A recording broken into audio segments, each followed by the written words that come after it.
हाल ही में the new England journal of medicine में एक स्टडी पब्लिश हुई थी रेक्टल कैंसर को एक नए टाइप के ड्रग से ट्रीट करने के बारे में, जिसको लेकर लोगों में काफ़ी ज़्यादा एक्साइटमेंट देखने को मिला, जिसके रिजल्ट्स को लोगों ने अपने सोशल मीडिया पे काफ़ी वायरल किया है।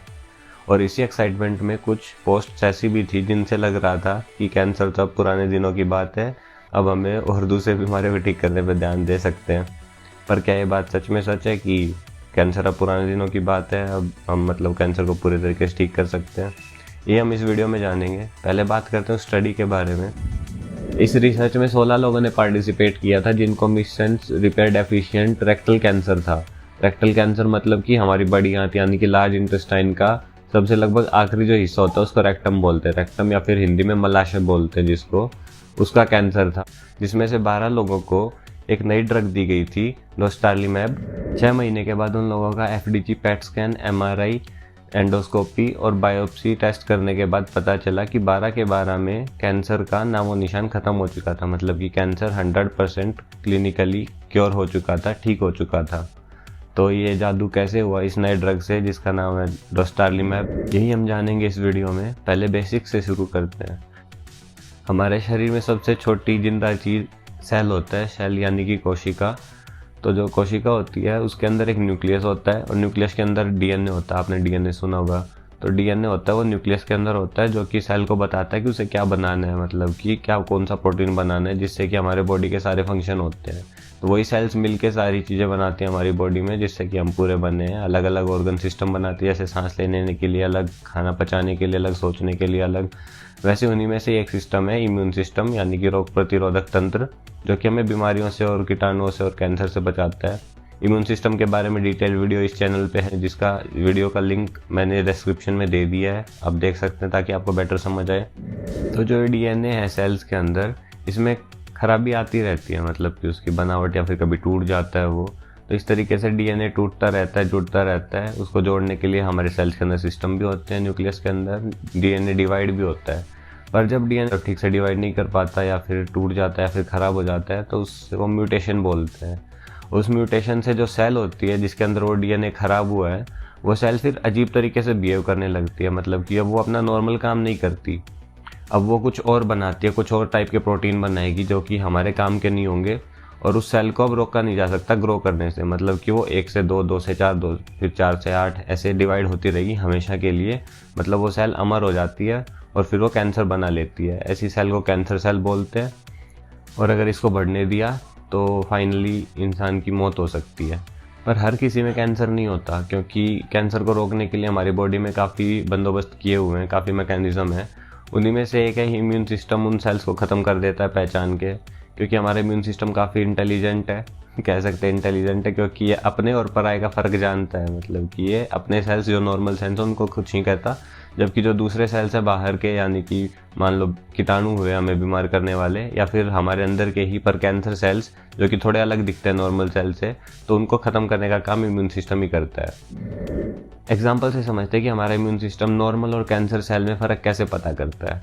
तो मान सकते हैं कि हमारा इम्यून सिस्टम एक बड़ी सी सेना है और उसके पास कुछ सैनिक हैं, उनमें से एक का नाम है टी सेल।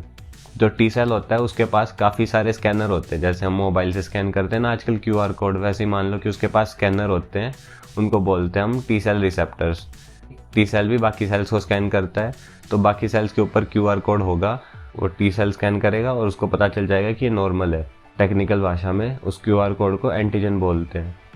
तो जब टी सेल किसी नॉर्मल सेल को स्कैन करता है तो उसको क्यूआर नॉर्मल लगता है, मतलब वो एंटीजन नॉर्मल लगता है, और फिर वो उसको छोड़ देता है, मारता नहीं है। कैंसर सेल होती है उसके ऊपर क्यूआर कोड अलग होंगे और काफ़ी सारे होंगे जो हमारे नॉर्मल सेल से बिल्कुल अलग दिखेंगे, और जैसे ही वो स्कैन करेगा वैसे ही उसको ख़त्म कर देगा टी सेल। पर कैंसर सेल्स ने इम्यून सिस्टम से बचने का तरीका भी निकाल लिया है। कैंसर सेल्स ने टी सेल से बचने का रास्ता ये निकाला कि वो अपने ऊपर ऐसा क्यूआर कोड लगा लेते हैं जिसको स्कैन करने के बाद कि जो टी सेल है वो उन्हें ख़त्म नहीं करता। मतलब कि ऐसे एंटीजन अपने ऊपर ले आए कि उनको टी सेल तब बाइंड करेगा तो उन्हें वैसे ही छोड़ देगा। जो कैंसर सेल के ऊपर जो क्यूआर कोड होगा, मतलब नए वाला जिससे वो टी सेल से बचेगा, उसको बोलते हैं पीडी लिगेंड, मतलब कि प्रोग्राम डेथ लिगेंड। और जो टी सेल होता है उसके ऊपर रिसेप्टर यानी कि जो दूसरा स्कैनर है जिससे उसको क्यूआर कोड को स्कैन करेगा उसको बोलते हैं PD1 प्रोटीन, यानी कि PD1 रिसेप्टर बोल दो, यानी कि प्रोग्राम डेथ रिसेप्टर। जब ये PD1 रिसेप्टर है वो PD1 लिगेंड यानी कि जो टी सेल का वाला ये जो क्यूआर स्कैनर है ये क्यूआर कोड को स्कैन करेगा तो उस कैंसर सेल को छोड़ देगा, उसको मारेगा नहीं। तो ये हमारे लिए दिक्कत होने लगी क्योंकि अब कैंसर सेल्स को रोका नहीं जा सकता, कैंसर सेल अपने आप ग्रो करेगी और इम्यून सिस्टम उसे मार भी नहीं सकता। जो पेशेंट होता है उसके लिए दिक्कतें और बढ़ जाती हैं। तो रिसर्चर्स लंबे समय से कैंसर के ऊपर रिसर्च कर रहे हैं और हमने काफ़ी अलग अलग तरीके के ट्रीटमेंट्स खोजे हैं कैंसर के लिए। उन्हीं में से एक था कि अगर हम इस तरीके का जो ये इंटरेक्शन है टी सेल का और कैंसर सेल का, इसको ख़त्म कर सके, मतलब कि अगर टी सेल है ऐसे कैंसर सेल्स को इग्नोर ना करे तो कैंसर सेल्स ख़त्म हो जाएंगी इम्यून सिस्टम से ही और इंसान ठीक हो जाएगा कैंसर से। डोस्टालिमैब आखिर करता क्या है? डोस्टालिमैब है जो वो जाके टी सेल के इस PD1 रिसेप्टर के ऊपर लग जाता है, जिससे कि अब टी सेल है वो PD रिसेप्टर से उस कैंसर सेल को स्कैन नहीं कर पाएगा। मतलब कि कैंसर सेल ने जो अपना ये QR लगाया था नए वाला उसको स्कैन नहीं कर पाएगा। तो अब टी सेल किसी अपने दूसरे रिसेप्टर से उसको स्कैन करता है, मतलब कैंसर सेल को स्कैन करता है। जो दूसरा रिसेप्टर है वो है टी सेल रिसेप्टर या फिर उसके और भी रिसेप्टर्स हैं। उनसे जब वो किसी कैंसर सेल को स्कैन करता है टी सेल तो उसे पता चल जाता है कि ये कैंसर सेल है, क्योंकि अब वो जो PD रिसेप्टर लिगेंड वाला जो इनहिबिटरी सिग्नल थे अब वो नहीं आ रहे होते। तो जो टी सेल को पता चल जाता है कि ये कैंसर सेल है, इसको ख़त्म करना पड़ेगा।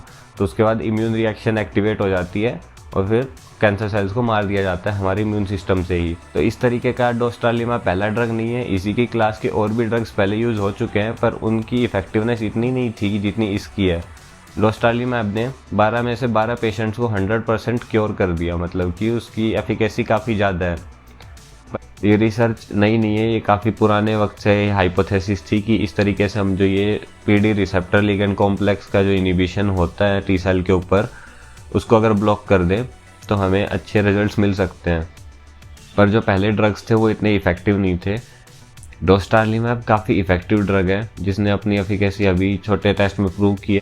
अभी डोस्टालिमैब पे और भी ज़्यादा टेस्ट होंगे, पूरी दुनिया भर में टेस्ट होंगे, देखा जाएगा कि ये कितना इफ़ेक्टिव ड्रग है। और अगर ये 100% अगर तब भी ऐसा निकलता है तो काफ़ी अच्छी बात होगी, क्योंकि इस तरीके के ड्रग से मिससेंस डेफिशिएंट रेक्टल कैंसर का इलाज संभव हो पाएगा। दूसरे कैंसर जिनके खिलाफ डोस्टालिमैब इफेक्टिव हो सकती है वो है मेलानोमा यानी कि स्किन में cancer, skin cancer, lung cancer, renal cancer, urinary bladder का कैंसर, और भी हम रिसर्च कर रहे हैं कि जिनमें मिससेंस रिपेयर डेफिसिट होता है जिन कैंसर्स में, उनमें काम आ सकता है। तो आपने गौर किया होगा कि मैंने टाइटल में बोला था कि मिससेंस रिपेयर डेफिशिएंट रेक्टल कैंसर, तो इसमें रेक्टल कैंसर तो मैंने समझाया था पर मिससेंस रिपेयर डेफिशिएंट नहीं समझाया था। मिससेंस रिपेयर का मतलब है कि जो हमारा DNA वो डिवाइड करता है तब उसमें गलती से उसके रेप्लिकेशन में गलत बेसिस पेयर ना हो जाए, उसके लिए मैकेनिज्म होता है, उसको मिससेंस रिपेयरिंग बोलते हैं। अगर वो ना हो तो उसको बोलेंगे मिससेंस रिपेयर डेफिसिट। तो इसका मतलब है कि DNA अपने आप को सही नहीं कर पा रहा, जिसकी वजह से वो गलत DNA मतलब गलत कोड कर देगा, गलत प्रोटीन्स बनेंगे और उसकी वजह से एंटीजन से कैंसर सेल्स के ऊपर अलग से दिखेंगे, टी सेल्स को पहचानने के लिए आसानी होगी। अब जो ये कैटेगरी है मिससेंस रिपेयर डेफिसिट रेक्टल कैंसर, ये रेक्टल कैंसर का बस 5 से 10% ही है। इसका मतलब है कि जो ड्रग हमने बताई थी अभी, ये सिर्फ रेक्टल कैंसर के 5 से 10% केसेस में ही इतनी कारगर हो सकती है। अभी इसके ऊपर और रिसर्च होगी, अभी इसको और प्रूव करना बाकी है अभी। पर ये 5 से 10% का ट्रीटमेंट भी कोई छोटी बात नहीं है, ये काफ़ी हिस्टोरिकल अचीवमेंट है कि कोई ड्रग है वो 100% एक तरीके के कैंसर को ट्रीट कर पा रही है। तो इससे आगे और भी बेटर ड्रग्स मिलने की संभावना और बन जाती है कि हमें रिसर्च कंटिन्यू करनी चाहिए। और रिसर्च को बढ़ावा देने के लिए मैं ये चैनल और ये वीडियो शूट करता हूँ ताकि आने वाली जनरेशन है उसमें क्यूरियोसिटी ज़्यादा हो और वो क्वेश्चंस पूछना सीखें, वो रिसर्च को थोड़ा और सीरियसली लें या फिर रिसर्च में अपने करियर को ढूंढें ताकि हमारे देश को USA के डाटा के ऊपर रिलाई ना करना पड़े, हमारे यहाँ पे भी कुछ बेटर डेवलपमेंट हो, हमारे हेल्थ केयर फैसिलिटीज़ का डेवलपमेंट हो।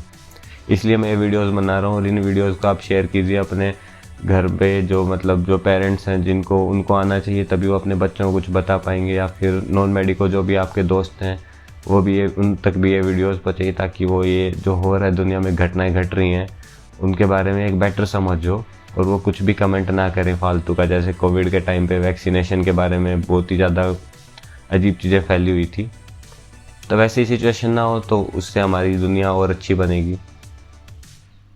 Thank you, thanks for watching.